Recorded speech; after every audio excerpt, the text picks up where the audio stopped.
In part 2 of the series, Theology of the Body, Steve Ingold takes us to shame and how shame affects our bodies. It's got such power over us, is what you talked about. I want to double click on that a little bit, but my first question is this. You mentioned how Adam and Eve were dropped in the middle of the wilderness, naked and ashamed. That's where we get the television show from. Naked and Afraid is the Naked and Afraid. Yes. I don't watch it enough. They immediately try to cover themselves up with fig leaves. We all want to know. We want to get to know our pastor. And so if they had access to modern fashion, Pastor Steve, what do you think they would have grabbed instead of fig leaves? Why would you? I don't even know if I could name something. I think fig leaves. Again? Yeah, no, it's like, if it ain't broke, don't fix it, you know? So you I don't know why we're not rocking fig leaves now. What's stopping us? I think a lot of Cheaper, things. A lot of things. Maybe more durable. I don't know. Hey, you shared how shame.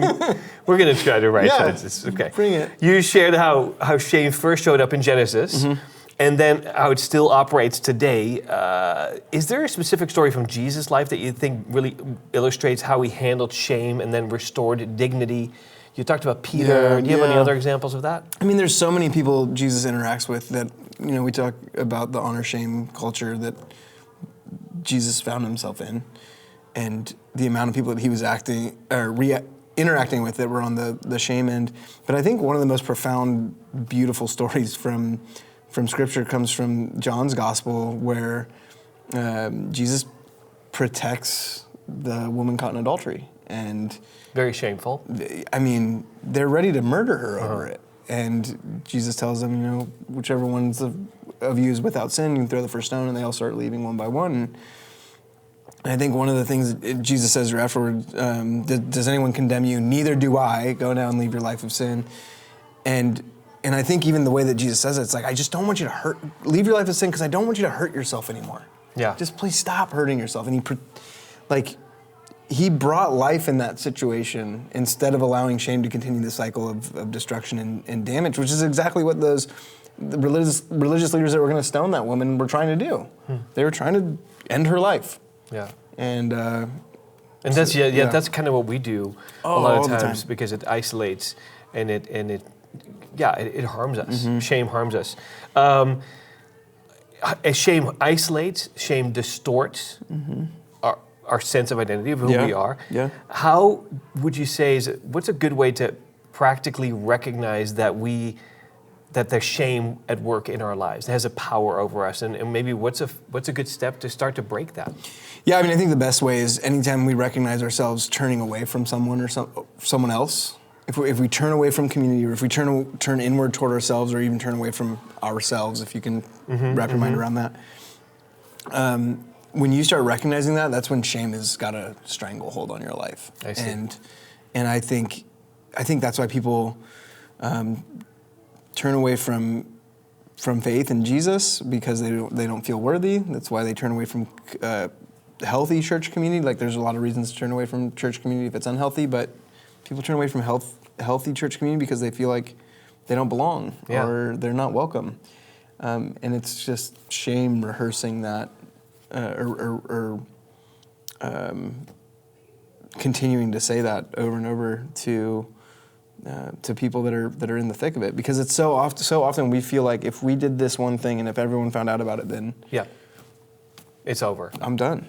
It's over. And I think part of that is, I mean, I don't want to just bag on past church experiences, but I think many of us have felt that in church before, where that wasn't too far-fetched to believe. No, I've seen it happen. But I think that's why we have to be better and safe. Absolutely. But yeah, I think as soon as you see yourself turning away, that's when shame probably has a stronghold on your life. That's a good marker. Yeah. It's a red flag. Now, if someone here watching, they're here in the room, and they're watching online, they feel completely stuck in shame. What's one thing before they leave that room, one thing before they log off to step toward healing? Yeah, I mean, I think so much of the fear around this would be like, now you got to just bear all immediately. I think vulnerability is a journey, because you have to figure out who's safe. Not everyone is worthy of receiving your vulnerability, right? Not No, we can say over and over, we're a safe space. You can come to us. But that's a journey. You got to build that up. Yeah, and so I think starting the bravest, most courageous thing you can do right now is just initiating connectedness. Like, hey, I'm gonna sit down and get to know Christian a little bit. I'm gonna go out, step outside of my comfort zone. He might think a certain way about me, but first I got to figure out, can I get to know this person? That's like it's probably step one right away, is start initiating connectedness with somebody that is a part of an already healthy community. It's really letting go of control, because isolation is controlling your life, and I'm going to just isolate and decide who I'm going to be close to, who I'm going to be in touch with. That's really hard. But even that isolating and deciding who I'm going to be close to is usually like, I'm going to isolate and figure out who I can let in just a little bit. Because that's, and I'm saying that's great as a first step, but to be like end all be all, not a healthy approach. Like, to isolate is just, it's fear-based. You're right. There's control things baked in there. But if we can get to the point where I can come to Christian and go, hey, here's some things that I've got going on in my life. Can you just be praying for me? And just see how that develops over time. Yeah. I think we can pursue vulnerability. Because we all also always think vulnerability is like this massive leap. Like, take the small steps of vulnerability to get there first.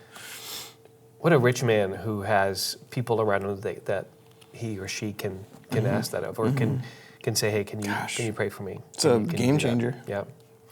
So on the other side of shame, you said on the other side of shame is healing, and on the other side of healing is freedom. I love that. So this week, I want to challenge you to take one step forward towards that kind of freedom.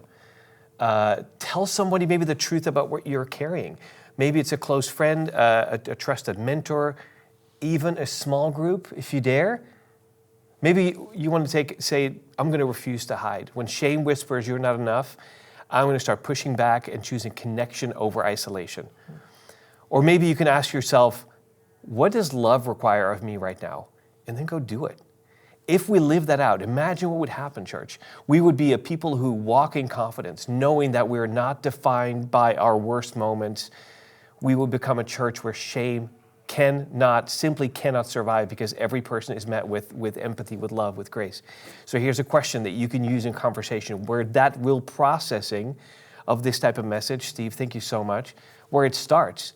Here's the question: where has shame been holding you back, and what's one step you can take toward vulnerability and healing this week? We'll put it up on the screen. We'll leave it here for a minute. I'm so glad you were here. I'll see you next time.